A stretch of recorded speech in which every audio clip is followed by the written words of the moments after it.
Boa noite, gente. A apresentação de hoje vai ser apresentada por mim, Heloísa, e pelo César. E o nosso tema é paleoacústica. Pode passar, por favor. Bom, sobre a paleoacústica. A paleo é o estudo, dos animais dos ambientes passados, em eras passadas, e a acústica é o estudo dos sons, da propagação dos sons através de ondas sonoras. Essa área ela é bem recente, e não tem muitos estudos concretos sobre ela ainda. Ela está sendo usada para reconstruir os sons que os animais podiam fazer e também como eles se propagavam naquela época. Então, estão estudando não só as estruturas vocais comuns, que era através da faringe e da laringe, como também de outras possíveis estruturas utilizadas por esses animais para reproduzir sons. E ela é utilizada justamente, como eu já falei, para entender como funcionava o ambiente, a propagação do som através do ambiente e como os animais se comportavam através disso. Pode passar, por favor. Bom, o histórico. O estudo da paleoacústica, ela vem desde o século XX. Os paleontólogos sempre procuraram saber como os animais, através dos fósseis que eles encontravam, podiam reproduzir sons. E quanto mais fósseis eles achavam, e quanto mais completos tivessem esses fósseis, mais fácil era de estudar essas estruturas para saber que sons elas podiam emitir. E com o avanço da tecnologia e da modelagem do som através de programas 3D, por exemplo, esses estudos ficaram mais fáceis de serem completos e reproduzidos para imaginar como seria esses sons porque eles pegam essas estruturas, estudam elas e procuram saber como os animais que são análogos aos animais passados reproduzem esses sons para poder saber como seria o som desse animal. Esses estudos eles estão sendo criados, áreas para ele, não existe ainda, a gente fala paleoacústica, mas não existe um nome concreto. Mais para frente a gente vai mostrar o artigo que a gente se embasou, que fala justamente disso, que pode chamar paleobioacústica, bioacústica, paleoacústica, tem vários nomes, porque ainda não se concretizou esse estudo. E ele estuda, além da paleo, a arqueoacústica também, para saber como esses sons, como eu já disse, eram propagados. Pode passar, por favor.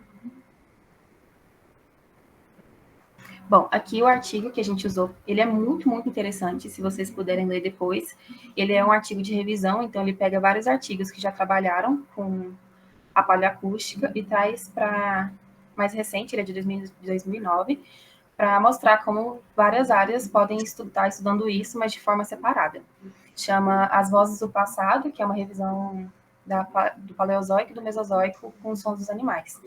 Ele traz esse artigo como essas estruturas apresentadas por esses animais nessas eras podiam reproduzir sons, e também eles trazem exemplos de animais que o César vai mostrar para vocês agora, que podiam e que foram estudados e que podiam reproduzir sons, como dinossauros, insetos, grilos, se não me engano, que o César vai apresentar para vocês.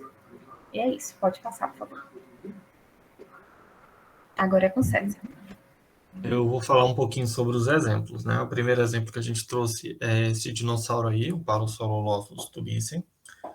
É um dinossauro relativamente famoso, né? Ele aparece no Jurassic Park, em várias obras de divulgação, por causa dessa característica, essa cabeça característica dele. É um dinossauro que viveu cerca de 76 milhões de anos atrás, por aí. O primeiro fóssil foi encontrado pelo Carl Ehman, não sei se está certo o nome dele, esse pesquisador aqui, em 1931. O primeiro fóssil estava incompleto, né, como quase todos os fósseis. Então, o Carl não conseguiu estudar muito bem essa estrutura, que é o que chama a atenção dele, né? Ele é conhecido por ser um dos dinossauros com bico de pato, e também por esse chifre, ou crista, ou tubo, né? É chamado de vários nomes. E o Carl já se ligou que essa estrutura era para fazer som, era uma estrutura sonora do animal. mas como ele não conseguiu estudar muito bem, a estrutura estava incompleta, estava quebrada, ele não conseguiu achar os buracos, né, os orifícios verdadeiros, né, ela estava muito quebrada, então não dá para você apontar, olha, aqui é o orifício original por onde entrava o ar. Ele não conseguiu definir que isso era mesmo para fazer som, mas ele deixou essa possibilidade. Nas décadas seguintes, outros cientistas tentaram estudar isso aqui, tentaram dar outros sentidos para essa estrutura, né? Falaram que eram para defesa, né? Para disputa, ou uma questão também de reprodução, né? Uma seleção reprodutiva, mas nenhuma dessas ideias pegou muito apelo na comunidade científica, não. A ideia principal era que ainda era uma estrutura sonora.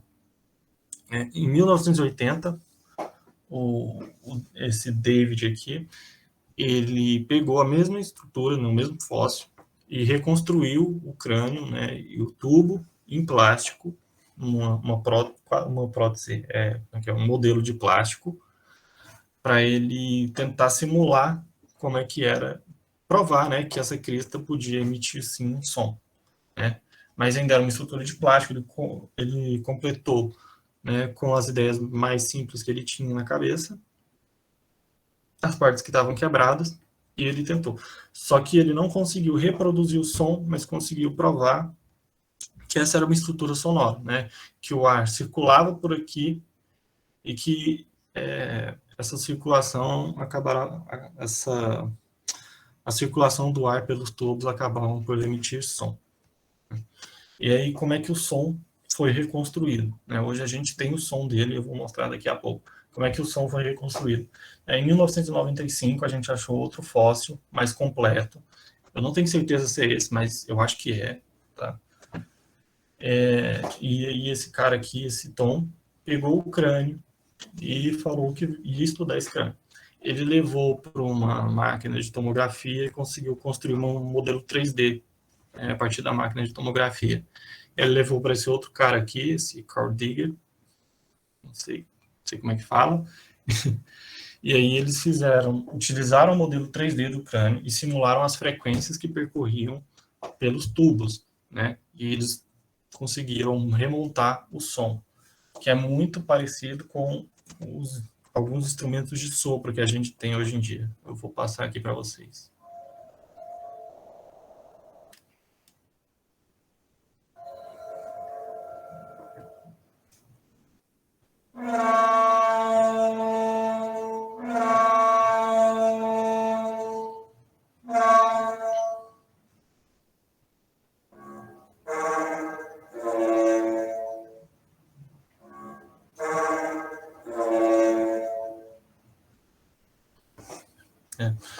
É bem legal, né? Parece muito com os instrumentos de sopro que a gente tem hoje em dia. E é um som bem alto, bem característico. Então, e como eles eram animais herbívoros, então provavelmente era para comunicação entre a própria espécie, uma comunicação de longas distâncias. É muito interessante a gente observar esse som, porque hoje em dia a gente não tem sons parecidos assim, né? Que parecem com instrumentos que a gente usa para música, por exemplo. Outro exemplo é essa ave, né, o Vega visiae. É uma ave ainda bem próxima dos terápodes, assim, bem mais próxima dos raptores, por exemplo, do que das aves modernas. Mas ele é o primeiro fóssil a ter evidência de siringe. Siringe é a caixa de voz dos pássaros, né, a estrutura responsável pela vocalização das aves, que são esses anéis de cartilagem que envolvem o esôfago das aves, responsável pela vocalização deles, né? Os cantos, né? Os piados e tudo. Tá? Esse animal ele tem a primeira evidência. Eles não encontraram a siringe completa, porque é uma estrutura de cartilagem, é uma estrutura que se perde muito fácil. Mas encontraram só evidências de que ela estava ali. Né? Por isso, não dá para ter certeza e remontar o som como fizeram com o Parasaurolophus, né? Porque, né, não tem a estrutura, a gente só sabe que ela estava lá. Só que aí fizeram aquilo que a Heloísa falou, né? usaram um análogo, a espécie análoga mais próxima deles, que seriam os patos, né? As aves da família Anatidae, né? Que são os patos, os cisnes, os gansos. Então, muito provavelmente, o som que ele fazia era bem próximo da buzina dos patos, né? Aquele piado dele lá. Bom, em comparação com o raptor, isso aqui é um raptor, né? O raptor fazia um som mais abafado, com a boca fechada, ele inchava o pescoço. Eu acho que mais parecido com o que os avestruzes e as renas fazem hoje, né? Com a boca fechada, fazia um som bem abafado. Era provavelmente o som que eles faziam. Já os pássaros, né, esse Vegaris, ele buzinava, né? Ele fazia um som com boca aberta, um som estridente, alto, né? Combinado com o voo, era essencial para a comunicação da espécie. Provavelmente para o desenvolvimento da siringe nas linhagens que seguiram. Outro exemplo que eu vim falar é do Acarboreus musicus, que é um grilo, é uma espécie de grilo. Esse que eu trouxe da foto não é ele, né? Não tem uma ilustração boa dele ainda, assim, eu não achei. Esse aqui é um análogo próximo da espécie que mostra.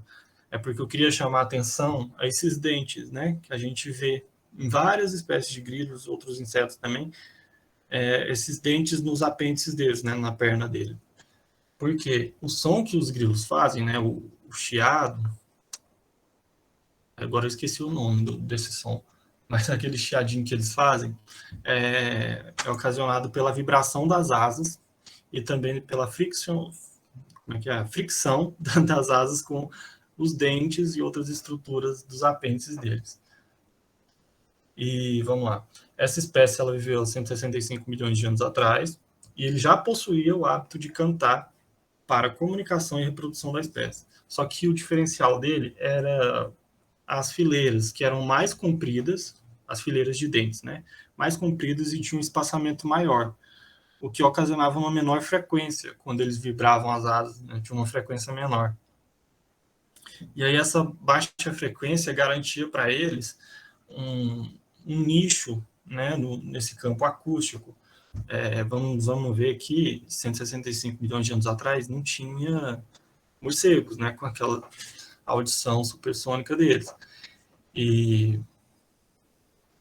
aí eles conseguiam se comunicar sem que os predadores ouvissem, né? Eu vou mostrar o som aqui. Parece bastante com os...